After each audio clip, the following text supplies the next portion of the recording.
You're listening to Last Word Radio, where you get the last word.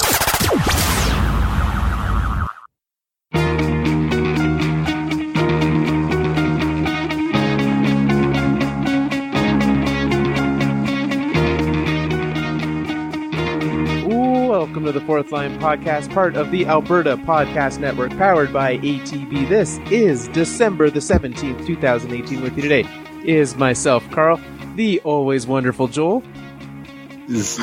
Hi. What is happening? You were doing the Make It Rain thing in the video, so I have no idea what you were doing. I was? Yeah, you were going like this. Oh, I had something on my fingers. Oh, I was so confused. Anyways, that's all. Okay, all I'm right. here. I only saw Joel's video and was not thinking about what I was doing. And the always present Nick. Are you not aware of how much money Carl has? He can just make it rain whenever he wants. Apparently. You know. Do you not get paid for this, Joel? That sweet, sweet student money I'm making. I apparently have an issue with the podcast. I guess are we just gonna air it out now then? Do you want to do it after the show just now? I didn't know you had an issue. Well, I just found out that you guys are getting paid and I'm not, so that seems like an issue. Well, whoops. Nick has a pretty good agent, and I'm no Kyle Dubas, so. What is that? Well, we all know you're not Kyle Dubas. I'm a bad negotiator, and so I just he made an offer, and I was like, sure. I just took it. Worked out really well. Should I ask for a vote of confidence? I hear that's a thing that people are doing these days. Yeah, if you wanted a vote of confidence, I could certainly give you that. I would, if someone were to ask, is Joel, where does Joel stand? I would say Joel's a host on our podcast. I would like a 3-year extension I want 3x15. Joel is currently a host on this podcast. That's not what I like to hear. That's about as much as I could give at this point in time. We'll be talking more about that today. We'll be talking about some Oilers stuff. The World Juniors are coming up here. We'll talk about how that impacts things. And this is our last normal episode of 2018. So we'll be setting that up, getting you ready through the rest of the holiday season, because we have some busy things happening ourselves. Before we get into that, the Alberta Podcast Network is obviously proud to be sponsored by, this is where I pause because I forgot to pull up who they're sponsored by, so I'm going to have to reset that. Get it together, Carl. I forgive you, Carl. Thanks, Nick. You're welcome.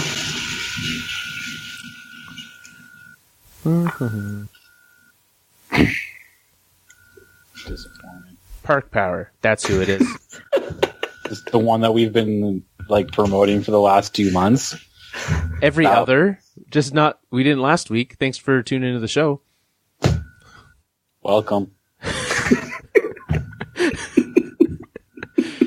Did you at least download? Probably not. I got a new phone.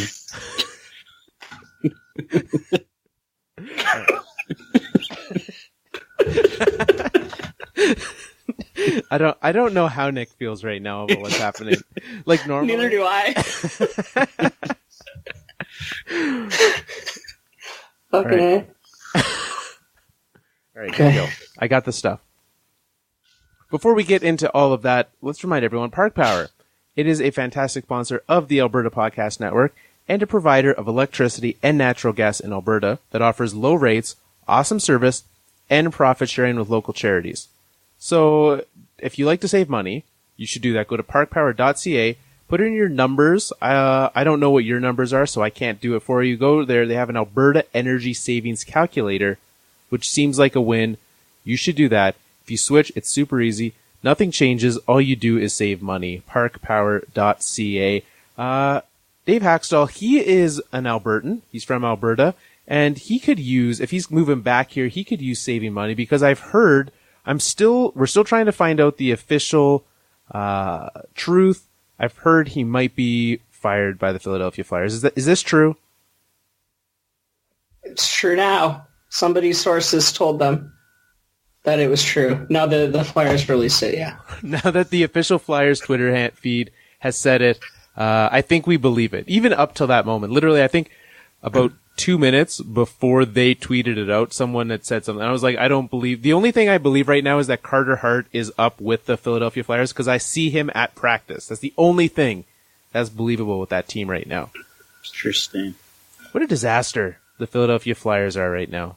I mean, I don't know if I'd say it's a disaster. I would say I wish I was a Flyers fan some days because this seems like I would always have things to read about because this would be fun. I mean, yeah, it's not like there's ever any Leafs news happening out there. No one ever talks about them, so I understand how that would be something you'd clamor for. It's true, but I'm sure someone's working on an article somewhere about how this affects the Leafs. It's already been written, I'm sure. It's great. It was such an interesting thing because we saw last night or yesterday afternoon there was various reports that Joel Quenneville had been hired to replace Dave Hakstol following the Flyers' disastrous game against the Canucks, and then the opposite quickly switched, and then the Flyers didn't really address it at all. Well, weren't they on a plane or something when it came out? Yeah, when the news happened, they were probably somewhere over Wyoming. If I understand flight paths from Vancouver to Philadelphia, I believe that's where they were. So, I didn't know that was a thing you knew about. It's not. Carlton, we have a well-storied history of not knowing about geography. Yeah, I don't know where Wyoming is in the slightest. I feel like it's one of those square ones in the middle, isn't it? I was going to say, it is the squarest of states. There's a little bit up at the top that's a little bit rounded, but no, you would most certainly not fly over Wyoming if you were going from Philadelphia to Vancouver, or vice versa. Point is, they were in the air somewhere. Yeah, they were somewhere. And yeah, that was the rumor that came out, was that Quenneville had been hired. And what was most interesting is it seemed to actually impact the Flyers' decision-making today with what they did in firing him. That's what I find interesting. Can you imagine a situation anywhere else where you would let the media's ineptitude kind of dictate your management decisions? I mean, sometimes the media is smart. Most of the time they're not. But I think, because I sent you guys the tweet about, so there's the one guy, and I haven't seen it anywhere else, so I don't know how true this is. I don't remember the guy's name. He tweeted about how he had a source that said Mr. Hakstol went and asked for a vote of confidence and basically wasn't given the vote of confidence that he was looking for, so they fired him. Which I think is hilarious. How do you go, the GM's been fired, so you know you're not the new GM's guy. You know that you're not. So, and usually you get fired if you're not the new GM's guy. And so then you're just like, you know what? Everyone's talking about how I should be fired. Everyone's reporting that I'm gonna be fired. Let's go find out if it's true. That sounds like a terrible idea, which turns out it was a terrible idea. Well, he must have had a feeling though, right? He must have known something was going on, because normally these guys are good at ignoring it and whatever, they write what they want to write in the papers. I don't pay much attention to it, but this one struck a nerve with him. He must have known something was up. I just can you imagine? I don't know. I feel like at some point in time we've all asked our bosses, hey, you happy with how things are going, or things like that. And you walk in, you happy with how things are going? Nope, you're gone. Again, he had to know that it was coming at some point in time, and he kind of just wanted to know, especially before the holidays, right? Am I going to have a job on Christmas Day, or am I going to be fired?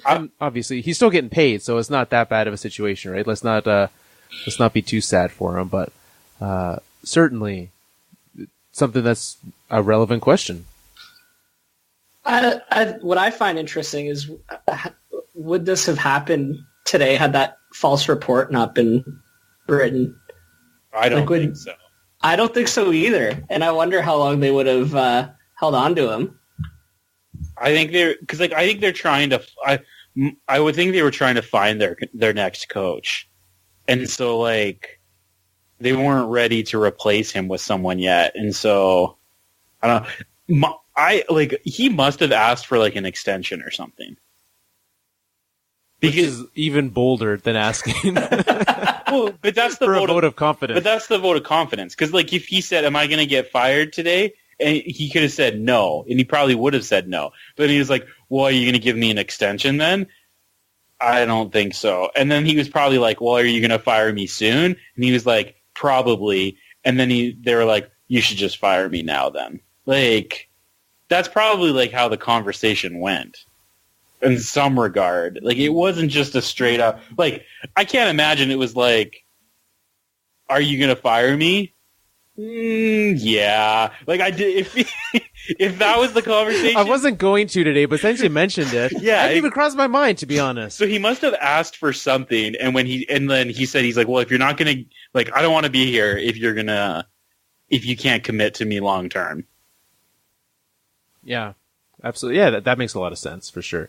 And the other part of the Flyers news today, which like we knew Dave Hakstol should be fired. That team is terrible. I was listening to Fan 960 today, and they had Dave Randorf on, and he mentioned even in him talking with Brad Treliving, the Flames GM, that Treliving was like, "I don't understand how this team's so bad. Like they need to be better." So when you have one GM calling out the other teams in the league, you know it's bad. When they have no shame in being like, "You got to be better. You're pretty terrible." That's not good. But Carter Hart coming up, I think that's the change that we see. We heard when they made the switch away from Ron Hextall to, at the time it wasn't Chuck Fletcher, but Chuck Fletcher being the GM now, that was kind of the thought, right? Because they said they wanted to go, they had differences of opinion about the direction to take the team. And now we've seen their number one prospect goaltender being called up mere weeks later. Sure, everyone's injured and terrible on the team. But that seems like a bad time to do that. Especially because Carter Hart is not good right now. What does a 901 save percentage translate into the NHL from the AHL? It's got to be like a 750 or something like that, right? That's like sub Brian Elliott numbers right there for sure. Yikes. It's bad. They're throwing this kid right into the fire, and he's going to burn. Yeah, I feel like that's exactly what you want to do when you have a 20-year-old goaltender who's never played a game, to put him in with a brand new coach. His coach and the AHL. Right. So you've got a coach trying to adjust to his situation, never been there, no support for other goaltenders to help him around because everyone's hurt or bad. This is how you ruin a prospect right here. I guess so. Going into that locker room too, where everyone's probably upset and ashamed of themselves. It's very, very healthy. That's very good to do that. Yeah. So good luck to Carter Hart. I hope that he's good. Like I hope the Lehigh Valley Phantoms are just the worst AHL team ever and play zero defense, and which doesn't speak well for the prospects of the coach coming in. But yeah, it's not good. So where do you think? Do you think that from this point on, do the Flyers turn it around? Is this kind of, they keep on where this is? Nick's aggressively saying no. Yeah, I don't think so. Not at this point. I don't know. The whole thing just feels like a tire fire to me. And I have no faith that this goaltending experiment's going to work out. Which you get, like, why would you make this the experiment? Yeah. I don't know. It's just kind of like throwing stuff at the wall and seeing what sticks. Which is, that's not how I would want to be there. They are last in the Eastern Conference, right? Do they finish the season bottom 3? So they're only, 4 points back of Ottawa right now, and Ottawa has a bunch of games in hand. And we'll talk about the bottom of this division as the show goes, or both conferences. We'll talk about some terrible teams later. Do the Flyers stay this terrible all season? Probably. Like, what's different? Like, They don't have a coach. Like, this guy's an intern. It's not all of a sudden like he's going to be good. They're not going to make him good. This team's going to be awful. This is an awful team. They should just blow it up. Trade everybody. You just want Wayne Simmons. I really don't. I really don't. I don't think they're that bad of a team, or they shouldn't be that bad of a team. They shouldn't be. They've got some good pieces here. Yeah, their roster itself is good. That's the problem. But that seems like that's the Flyers' problem for the last 5-6 years. Like, who on this team, you continue to look at who's here, and you're like, yeah, they should be good, right? Like, it's the same cast of characters. It's Wayne Simmons, Claude Giroux, Jake Voracek, Sean Couturier. They've added in, like, prospects like Provorov and Gostisbehere. Travis Konechny's having a pretty good season. Patrick's good. Maybe those guys aren't good. Maybe everyone thinks those guys are good, but they're not actually good. Because if they were actually good, they would be good. That's like sound logic right there. That seems to make sense to me. But, like, I don't know, because you've seen them do it before, right? Like, you've seen them have good seasons. Last year they had 98 points. All they did this year was add James Van Riemsdyk. Is JVR the problem to this team? I don't think so. They need a goalie that they can have some confidence in. I think that's where it starts. Absolutely. When you have, for the season, they have an .881 save percentage. That's good. That's not good. That's bad. I mean, I think Carter Hart's .901 in the A might translate to slightly, approximately at .881. So he's an average Flyers goaltender. I don't know the numbers, but I'm sure it translates to worse than that. There's no way. There's only a 0.2 difference between, not 0.2, 0.02 difference. No, it's going to be more than that. I don't think that there's a generic. I've tried to figure it out. I couldn't beforehand. I don't think there is a league to league goalie conversion like there is for points production for players. I think there's just so much sample size issues with goalies.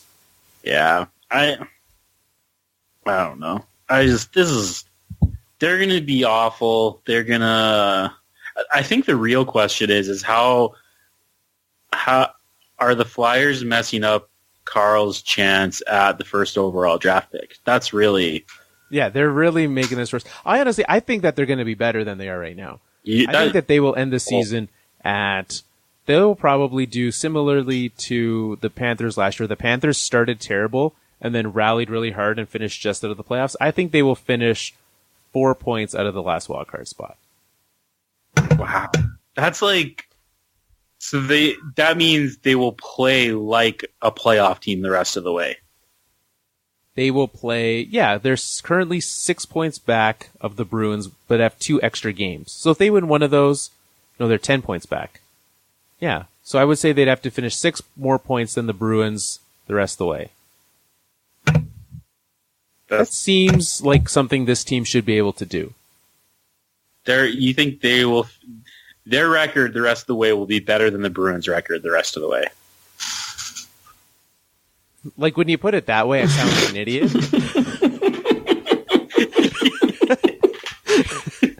So no.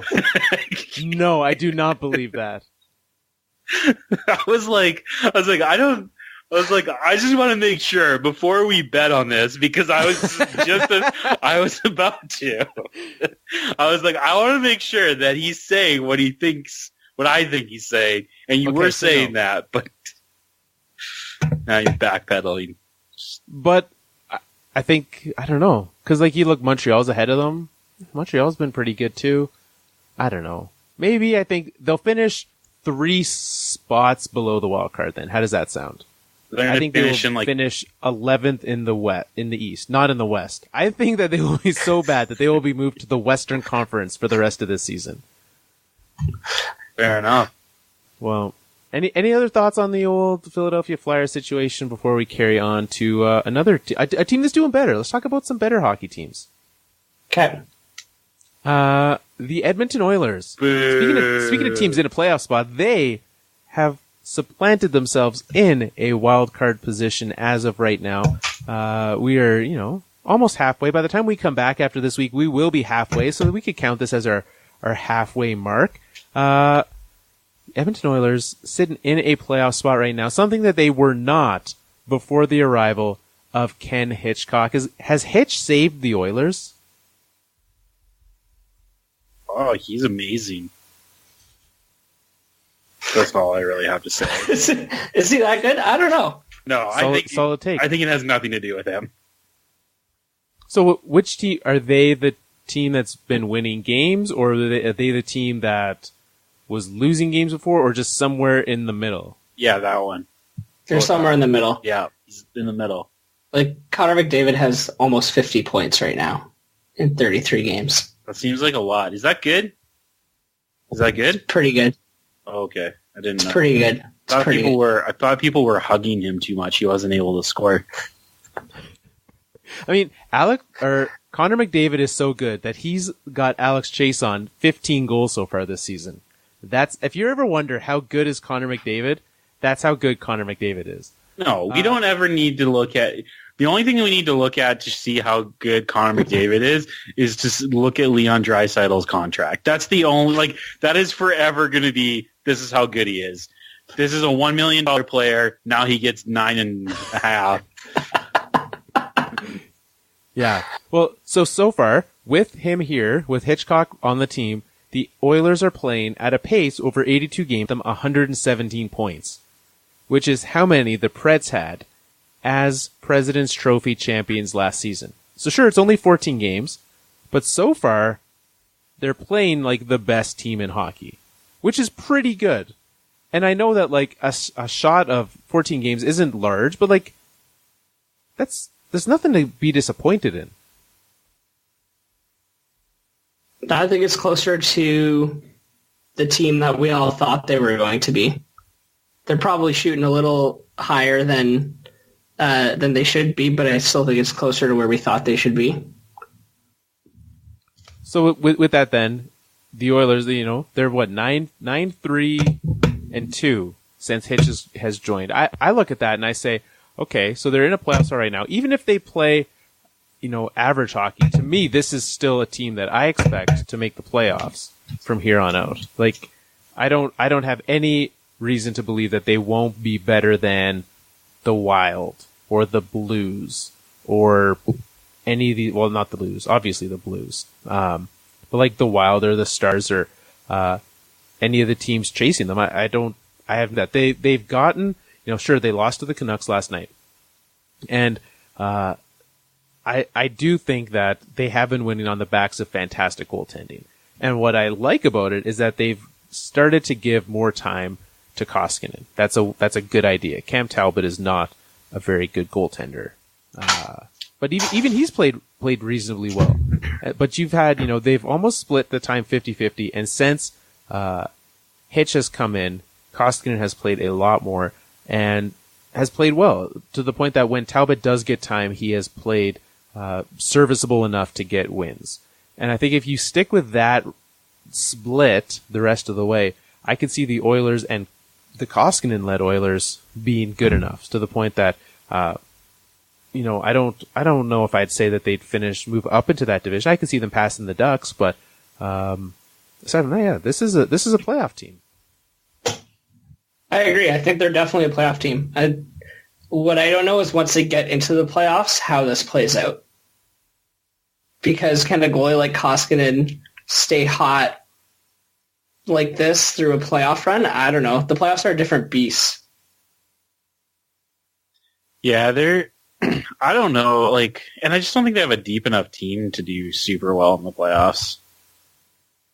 Well, no.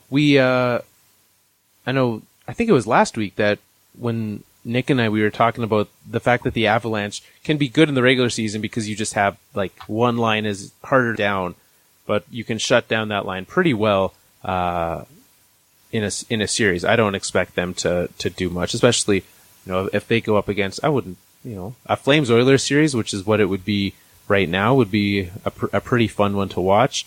But I don't see them getting past them or the Sharks at this point. The Flames, if their goaltending's goes back to reality. But same with the Oilers. Yeah, I'm looking at their D too.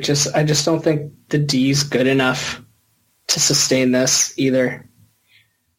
Well, what's interesting is that if they, come February 10th, right, we're moving up to the trade deadline, and they're still in a playoff spot, I would get very excited at the chance to see Peter Chiarelli making moves to save his job at the trade deadline. Who knows what he could come up with?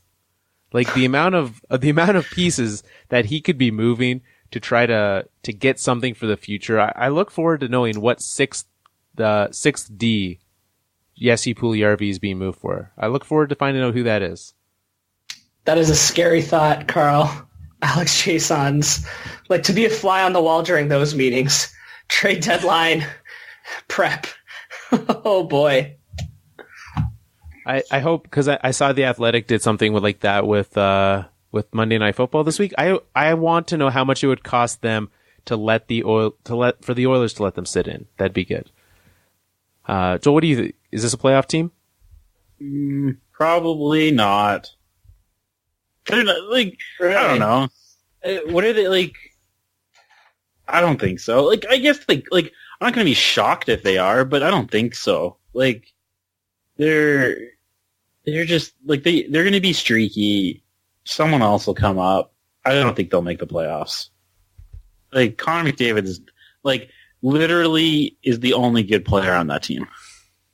Well, and I don't think that there's much room for him to get better than what he's doing right now. That's the other problem, right? How much more production can you expect out of him? It's the rest of this team, right? If you need to find a way to get more than there are 9 players on this team with double-digit points. That's a problem, right? The depth. Every team wants depth, but this team, I don't have. I haven't scoured all of them, but even if you look at the Flyers, right, they've got 12 guys with double-digit points. Their depth is outproducing this Oilers team. So certainly that's a problem. Do you think they're going to trade Ryan Nugent-Hopkins? That would be a terrible idea. Yeah, but it's Chiarelli. Unless you're getting a haul, right? I think the guys that they're going to be looking to move are Nuge.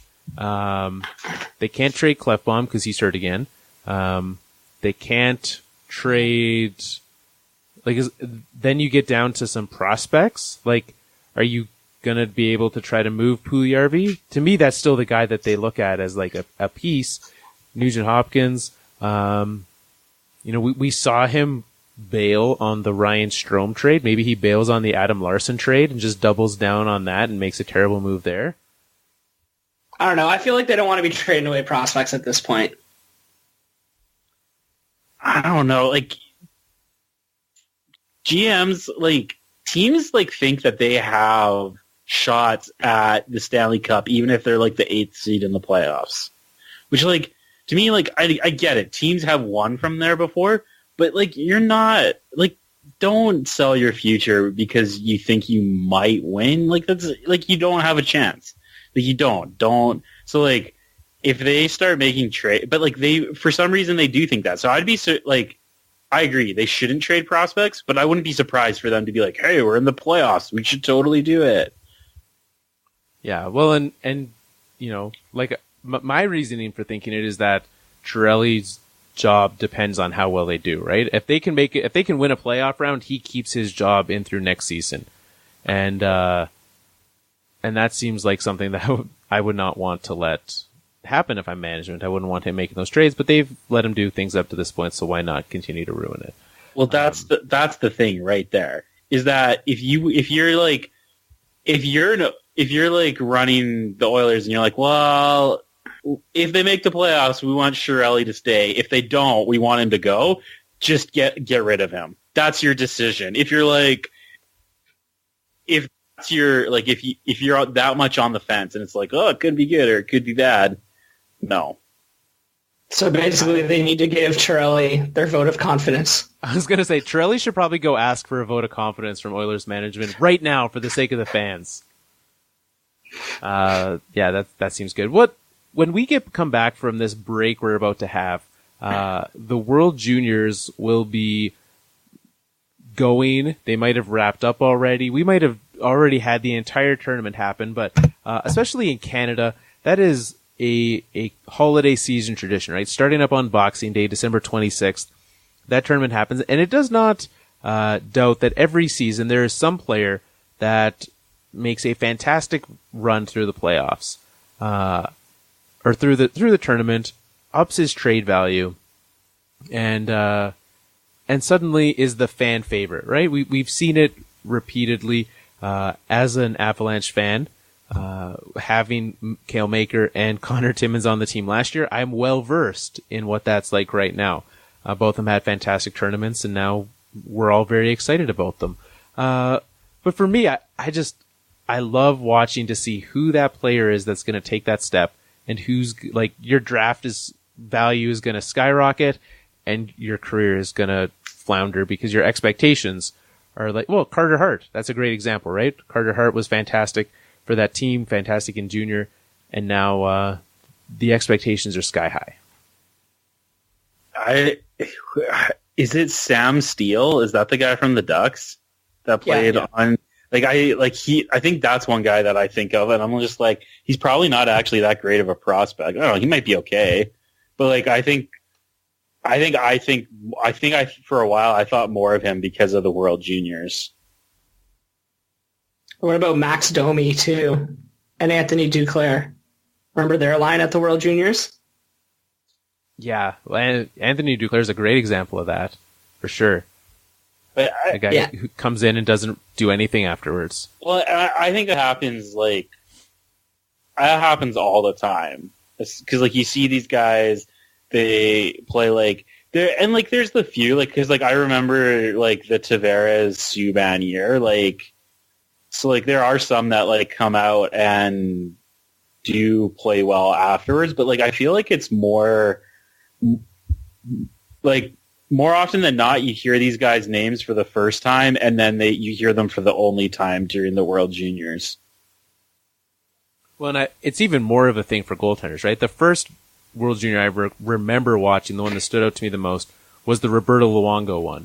Right? And he was fantastic. And I was like, man, this guy's going to be great. And he was. Right? And then you fast forward a few years, and Justin Pogge has an equally fantastic World Junior tournament. And I recall, did he ever play an NHL game? I don't think so. So, like, there's both those sides, right? Like, things can go drastically different, solely based. And, Luongo was drafted higher, but Pogge was not a non-prospect. He played 7 games? Yeah. Well, there you go. My apologies to all 7 of those games that Justin Pogge played. Better save percentage than the Philadelphia Flyers. Make a phone call. That's not actually true. I just thought that was funny, and so it's not actually true, though. He's currently playing in the Swedish Hockey League. Is he playing in the same div as friend of the show, Caleb? I don't know. We'll have to find out. I'm going to find this out. Well, you guys talk about Justin Pogge. I think Justin Pogge's playing in like the Swedish Elite League. So we'll find that out again. So I don't know. I'm always interested to know, and obviously no one has any idea who is going to be that player coming out. Because so many of us have not heard of most of these players, right? You remember the ones from last year. You get excited. You start to hear some names. There's some people, obviously the first year Connor McDavid or John Tavares or Sidney Crosby show up. You're excited to watch them. But this will be the first time for some of these guys we've seen them, and we'll be watching them play hockey for the next 2 decades, which is going to be fun. Who's the guy projected to go first this next year? He's supposed to be playing for Team Canada. Isn't that... Well, Jack Eichel's playing for Team USA, but there's a guy Jack playing Hughes? for... Jack Hughes. Him too. I mean, if they found a way to steal Jack Eichel from the Sabres for this under-20 tournament, I commend Team USA for that. Jack Hughes obviously is the one that as an Avalanche fan I am wanting from the Senators. So thank you very much. But Nick, have you identified the player in question? I believe his name is Alexis Lafreniere.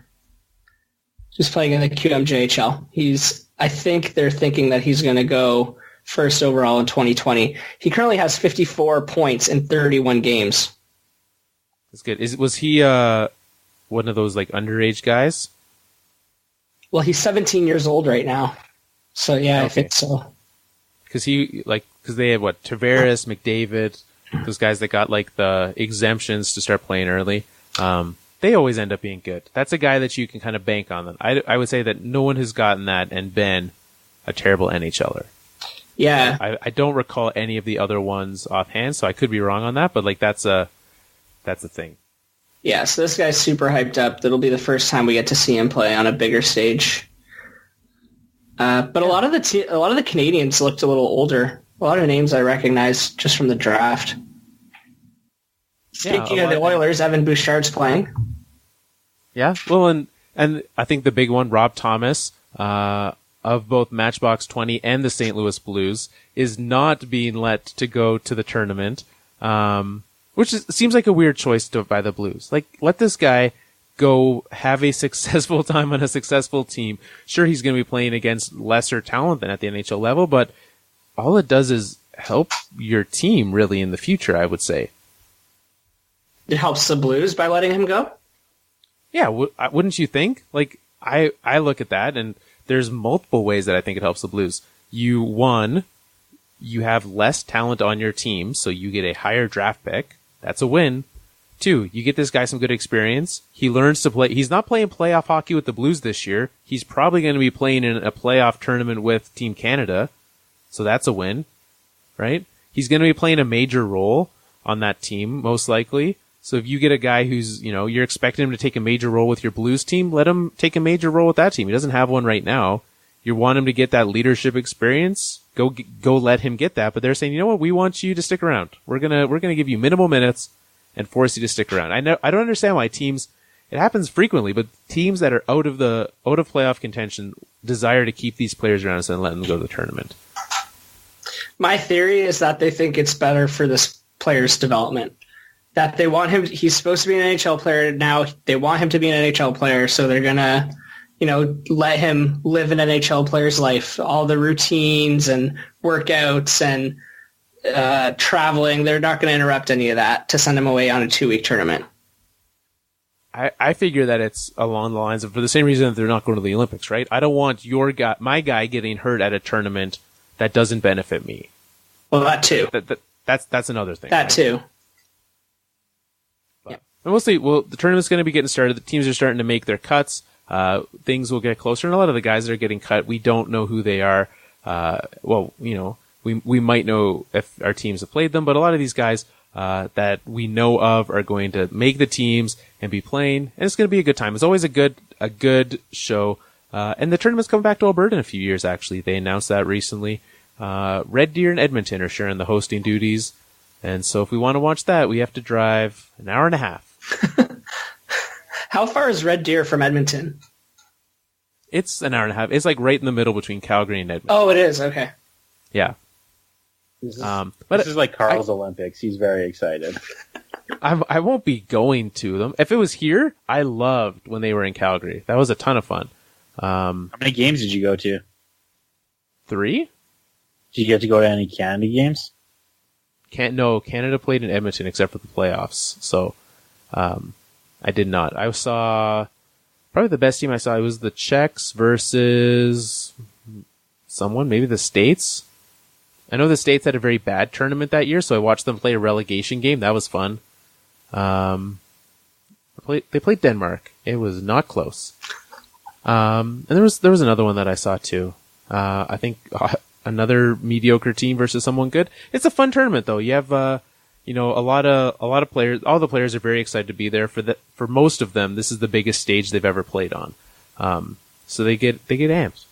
What would be a bigger stage that they've played on at this age? Well, like if they've been in the NHL, right? That was my caveat. But if they've been in the NHL at a bigger stage, it would be like playoff hockey. It's like a random Coyotes versus Panthers game is not a bigger stage than the World Juniors. So that's fair. Yeah, it's probably the biggest stage because if they're good enough to be playing playoff hockey, they're not going to the World Juniors. Like, Also true. Well, there you go. Yeah, so except for the random, very rare exception that I came up with, this is the biggest stage for all of them. So it's always a good show. I'll be tuning in, especially obviously to the Canada games, and hopefully your team does well. If you're tuning in from a country that's not Canada, obviously we're 3 Canadians, but hopefully versus teams that are not Canada, may your team succeed. Nick, do you watch the games? Yeah, mostly. I'll definitely watch the Boxing Day game. I'll definitely watch the New Year's Eve game. And then kind of throughout the... Because I'm off during Christmas and New Year's, so kind of throughout the week, whatever's on in the middle of the day, I'll watch. I always like to watch like a Russian game or a Swedish game. And yeah. Well, you know, there's one game I won't be watching, and that's the outdoor game, because it's not happening this year. It's very disappointing. Is it? It is, Joel. It is. Yeah. Last year's was a disaster. Yeah. Remember that I still snow? watched it. Oh. I enjoyed it. How could you see anything? Oh, I could see it in my heart with the joy. It even, and it's going to be a good time zone because it's happening in a split between Vancouver and Victoria. And so, which is, you know, if the split between Calgary and Edmonton was far, one of them is on an island and the other one is not. So it's not the easiest to get, you're not driving from one to the other, that's for sure. That's true. I can't wait for the New Year's Eve primetime game that's going to be on at 4 o'clock in Vancouver. Yeah, that's, what's that? Against Russia? New Year's Eve? I think it is Russia, yeah. Yeah, Russia, Canada, 5 o'clock Pacific time. 5 o'clock? Oh. 5 o'clock. So I get an 8 p.m. start here. Yeah. Get ready, Nick. That's how you spend your New Year's. Yeah, there you go. It actually is. You're going to be cheering on the New Year. Just when that game ends, you can start the countdown. It's fine. Pretty much. Well, that's going to be good. Do we want to bring back the Elimination Station? Yes. Yeah. Oilers. Oilers. Oilers.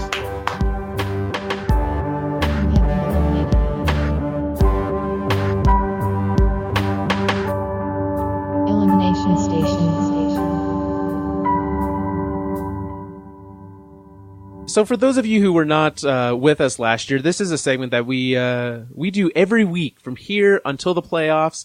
And what it is every week we pick a team that we eliminate from playoff contention. Joel has already made his case for the Edmonton Oilers. A bold choice, a team currently in a playoff spot as the team most likely to be eliminated from the playoffs. And last year, what we would do is we would go through and we would give some suggestions on how to fix this team, right? What areas of need did each team have? For this week, with so many teams at the bottom of the standings, right, we could easily pick the Kings, who are last in points. That seems like an easy pick. But for this week, with there being, still a few weeks between this and our next episode, I wanted to frame the question like this. Which team that you currently think is out of playoff contention is in the worst shape moving forward?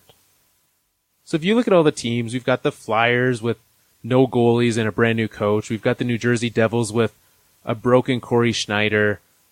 The Chicago Blackhawks with a frequently concussed Corey Crawford. The St. Louis Blues. Who is the team that you think is the worst? Joel, let's give you the floor. Oilers. Oilers.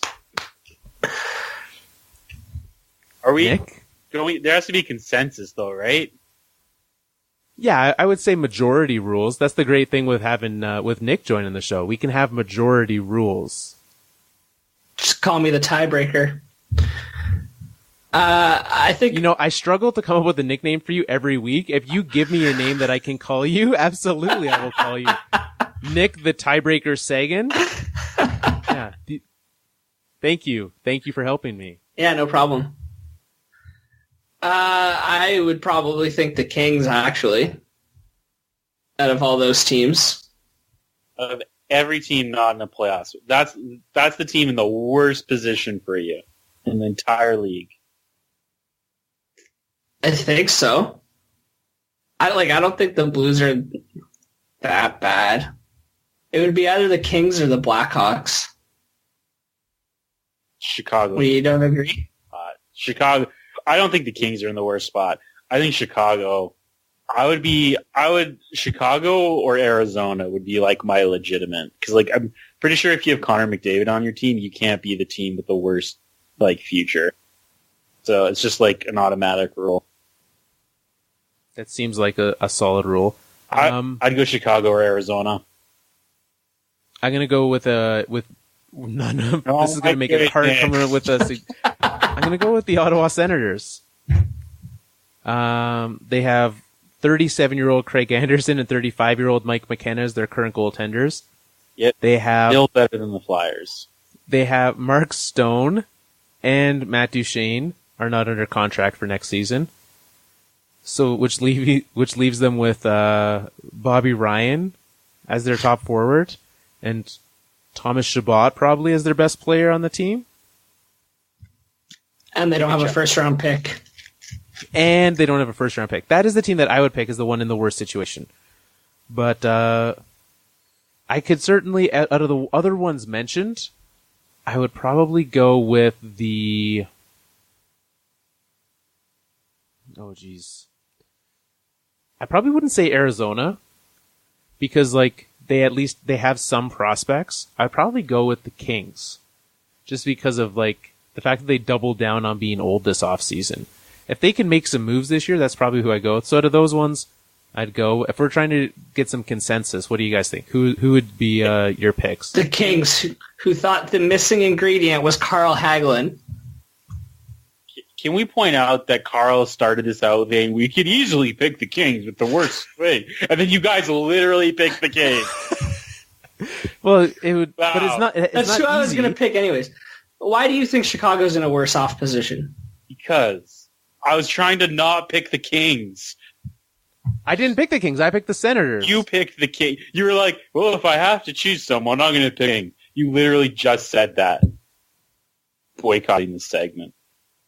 Talk about the Kings on your own. Boycotting the segment. So wait, so Joel, you think that the Kings are?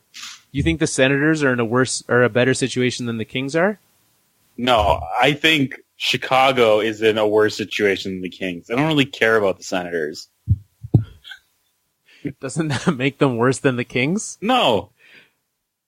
I don't know. I didn't bring you brought up Ottawa. I didn't talk about Ottawa. I just brought up Chicago. I didn't talk about Chicago. You told me don't choose the Kings, and then you chose the Kings. That is literally what you said. No, I said we could choose them. I wanted to, we could have some debate about which team is the worst. You are. Well, we're doing that now.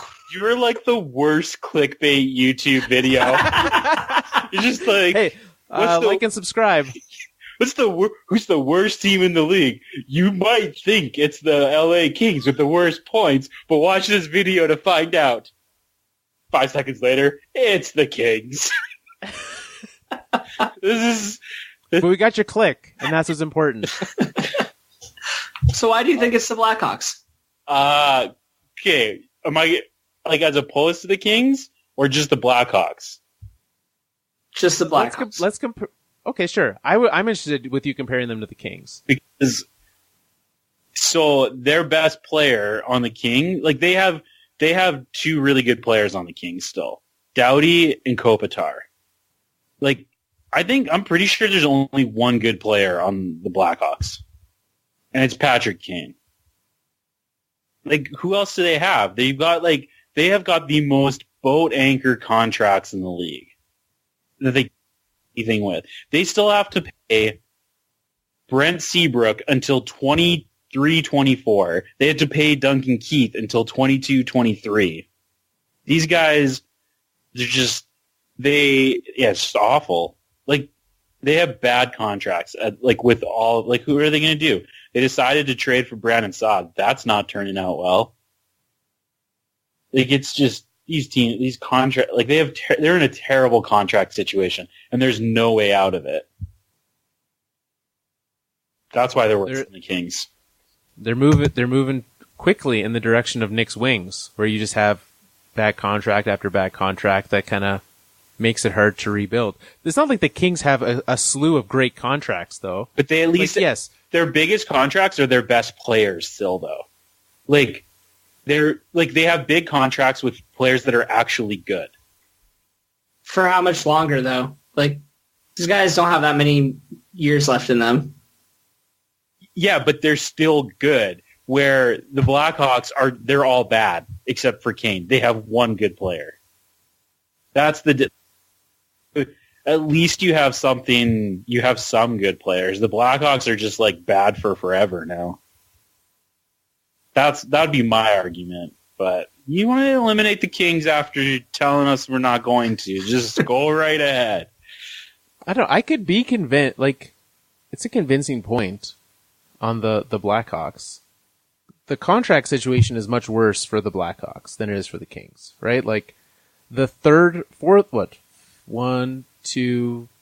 sixth highest cap hit on this team approximately, because counting's hard, is Dion Phaneuf. Yeah, and the sixth worst on the Blackhawks is actually Artem Anisimov. That's not good either. So neither of them are in good situations contract wise.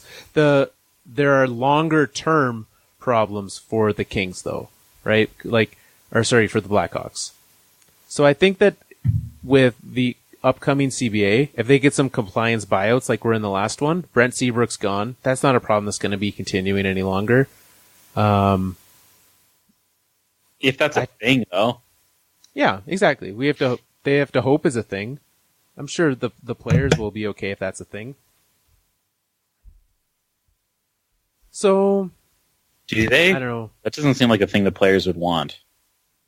Why would the players want that? Because they get paid? But they wouldn't get paid because you'd lose. You only get compliance buyouts. They still only got a third of the contract. I thought they got the full contract, just didn't count against the cap. Oh, did they? Yeah. Oh, okay, so it was like a special. I didn't realize that. I thought buyouts just were they got out. No, it was a special one. Oh, fancy. That's what I mean. The players can get double the contract if they want to. Right. Someone could go pay Brent Seabrook league minimum if they want to make that bold choice. I don't, Nick. Cap-wise, the Kings are in a much better position. I'll say that. Thank you. All right. They've still got some really bad contracts, but the Hawks are definitely worse off from a cap perspective. So, are we going Hawks as our first team in the Elimination Station? That's what I would do. Compliance buyouts were 2/3, not full. There you go. They're so better than, because I believe regular ones are just a third. So Brent Seabrook does not want that, and the players do not either.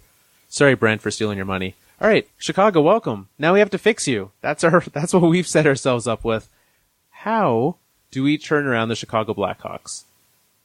Because it's not like there's a lot that we can trade on this team. I also take it back before anyone gets mad at me. Compliance buyouts work exactly the same. They just don't count against the cap, according to Wikipedia. Well, there you go. Well, thank you, Joel. So, not getting people mad at us. Yeah. How do we fix the Blackhawks? I don't even know. I don't like. That's the thing that with the Blackhawks that I don't even know how you fix them. I don't even know what you do, because what can you do? You just got to wait it out. 8 years. Maybe not 8. Yeah. I don't think it's that dire of a situation. So let's look at it for next year. Okay, this is what I would be doing moving forward. One, I would try to make as many deals with the Arizona Coyotes as humanly possible because they'll give you some prospects that are better than your current prospects. So I would do that, right? Then you have players like, you've got some guys leaving. So I wouldn't go ahead and I wouldn't be signing the Cam Wards next year. You just take it as a loss. If you want to, try to do some of those deals similar to the Coyotes where you get some bad contracts on your team. Load up on short-term bad contracts for some other assets. Because you're going to have a bit of cap space. You're going to be able to play some younger players. You're going to have a good pick this year. That's for sure. Go out this year. And then, 2 years down the road when Corey Crawford's contract's up, try to sign a goaltender or develop a goaltender and you're right back there. So that's my plan for the Blackhawks. Tank it a couple years. Tank this year, next year.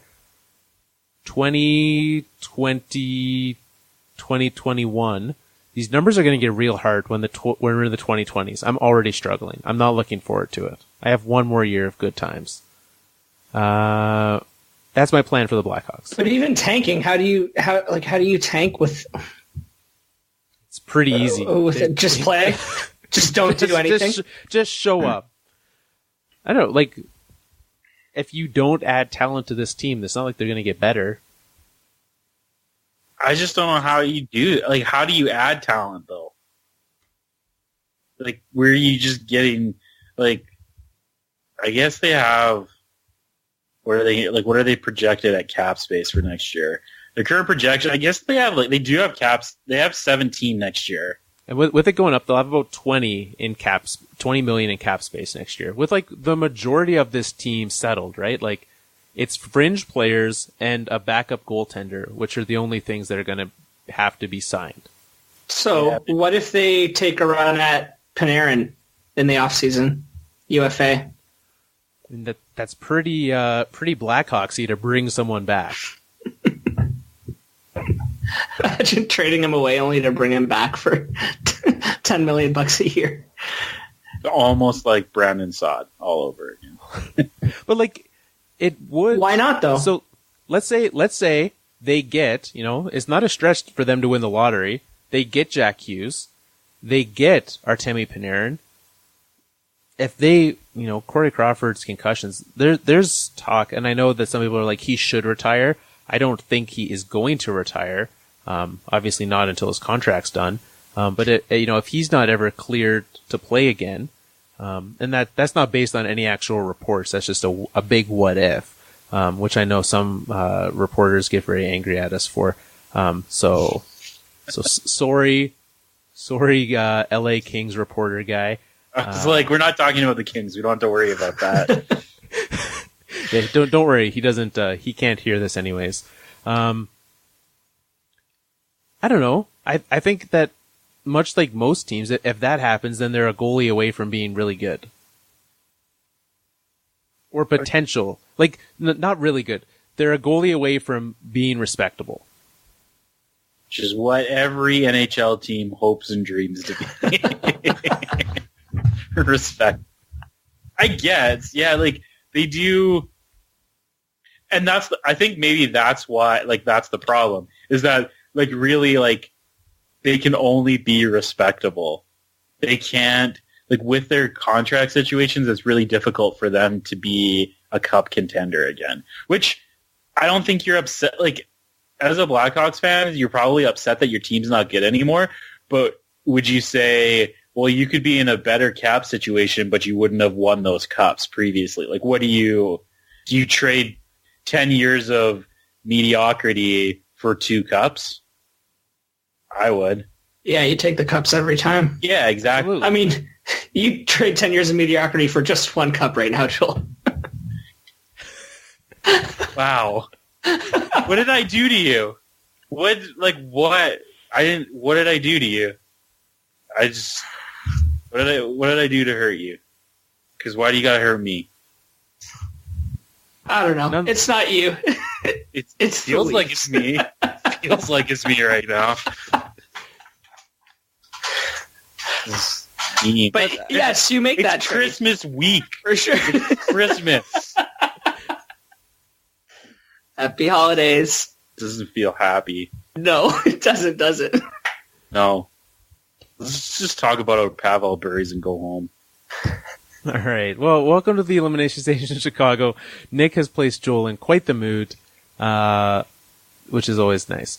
The Pavel Buries, we pick the must-watch games of the week. This is going to be a smaller slate. And with there being, do we want to pick all the way through to New Year's, or just like we'll just post them on Twitter for high sticking? If we pick through New Year's, let's just rapid fire it. Okay, so we picked before the show. We drew it. So one thing we did talk about on the show last week is Nick and I decided that we would go and continue through Monday for this set of high sticking, and then I changed my mind. And so Nick, I apologize to Nick for just completely ignoring what he said, and just did it anyways. So rude. And so we stopped, and in order to get the scoreboard set up on the Twitters, I drew the name right then and there. And so, without further ado, congratulations to Mike Vilche for winning this round of high sticking. We'll be sending out after the holidays. We don't want things to get lost in the mail. I still don't trust Canada Post. Can I trust Canada Post yet? No. Okay. Still don't trust Canada Post. Once they're trustworthy, I will send things out because we do not want things to get lost in the mail or just like live in limbo forever. So once that happens, that will be headed out to, we've got a number of things to send out to folks. Let us know, Mike, if you want the mini stick, the puck, or the fourth line coaster. So we've got all of those available for you. Send us a DM with your mailing address and all of that. Now, for the high sticking, let's see how, let's rapid fire. So are we just going to cycle through in order to properly rapid fire? We'll just, each person picks a day. Yeah. And then we just 1, 2, 3, 1, 2, 3. Okay. So say the date and the game that you pick. Does someone feel most prepared to start? Starting tomorrow? Starting on December 18th. Nick spoke first, so he volunteers. I'll do it. Tuesday, December 18th, Calgary at Dallas. Joel, I'll go third. I was already looking at Thursday. Okay, well then that's easy then. Wednesday, Pittsburgh, Washington. December 19th, Pittsburgh, Washington. Okay, Thursday, Tampa, Calgary. Friday, Chicago, Colorado. So that's December 21st, Chicago, Colorado. All right. December 22nd. There's a lot of games that day. Tampa. Oh, I don't want to go back to back on that. Let's go. This is the opposite of rapid fire. Anaheim, Buffalo. 23rd, Detroit, Toronto. Yeah, baby. Woo woo. And then Thursday the 27th, Nick. There's a lot of days without games. Thursday the 27th, we're going to go Philadelphia, Tampa. I am frantically panicking because that terrible app you always tell me to not use doesn't have the 27th available to me. Okay. So we'll just edit out while I wait for a team. Give me a schedule, NHL.com. You could just not pick anymore. Carl's out. December 27th, we are going to, Nick went there. The 28th is what I'm on, right? Yeah, I think we got mixed up somehow. No, that's fine. No, that's right. Yeah. You didn't mess up. I messed up. Toronto, Columbus on the 28th. That's a nice game. On the 29th, we will watch. You want to watch San Jose, Edmonton? Yeah, sure. Can we go back and switch? What did you pick for the 27th, Nick? I was too busy panicking.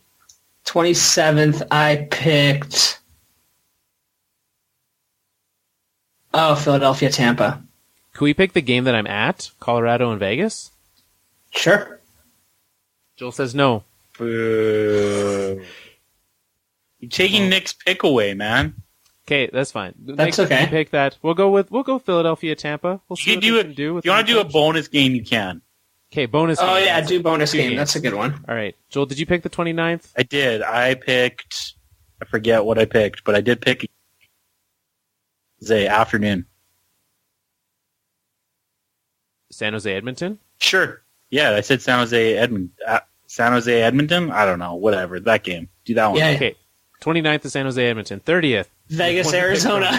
That's my pick. Don't take that away from me. Sorry, Nick. That's all you. Next day, New Year's Eve, nice and early. Nashville, Washington. It's a very early start on the West Coast. Are we going? Are we keeping going? Yeah.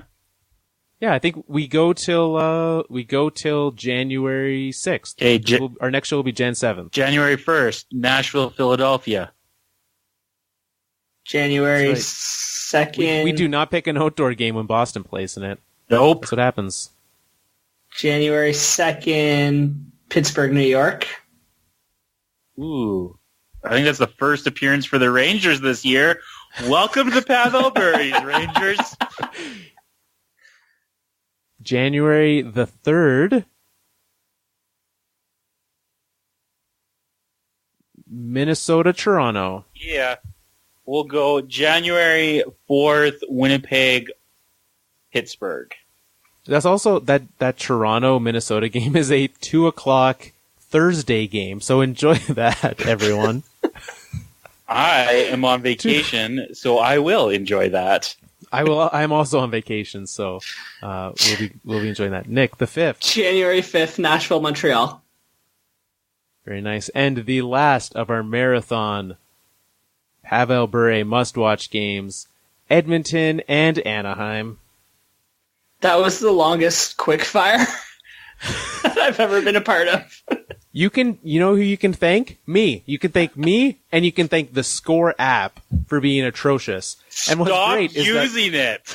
Okay, I now have 3 weeks to find a better app. I'm gonna do it. When we return, there will be a new app. I can almost promise you that. If there's not, we're just picking over top of you. If this is your warning. It's like the NHL draft or whatever. Like, if time's up and you don't pick, we're allowed to pick for you. All right, there we go. Thank you guys. This has been a great year. We have had a lot of very exciting moments, and you'll learn some of them. We will be having a best of clip show in the middle. So you'll hear from us again, but it will not be fresh content. We'll remind you of some of our favorite moments, and we've been chatting about them already. Lots of great ones coming. But thank you for a great year. Thank you to Joel for being with us all season. Thank you to Nick for joining the show this year. 2019 is going to be a fantastic year. We'll be firing it up with all three of us, and I'm looking forward to it. Me too. And most importantly, thank you to the listeners. Obviously, this show would be nothing without people to listen to it. It would just be three guys yelling at each other. It would be two guys yelling at each other and Nick mediating. Sometimes is what it would be. Nick, the tiebreaker, would just be trying to settle all of our quarrels. So, thank you listeners for making it so that Nick does that for a reason. It's not just because he does it for fun. Yeah, thanks for that. And I guess that leaves us there. The Alberta Podcast Network also had a great 2018. Head on over to the Alberta Podcast Network. No, don't go to that website. That's not the right website. Go to albertapodcastnetwork.com. That's the one you go to. Alberta Podnet on Twitter. And find out all of the new shows that have been added this year. There is a large amount of them. Find out as 2019 hits some of the events that are happening with the Alberta Podcast Network, albertapodcastnetwork.com/events. As much as the 2018 season was a big one for the Fourth Line, it was a big year for the Alberta Podcast Network as well, adding multiple sponsors such as our friends at Park Power, obviously ATB. The discount code that we have as well with Seat Giant, use discount code APN to save 5% on your ticket purchase. So if you're someone who likes to buy secondary tickets, which that's the best way to buy tickets these days, go make that happen. So, and until 2019, thank you very much for tuning in. We look forward to next season. Boom City.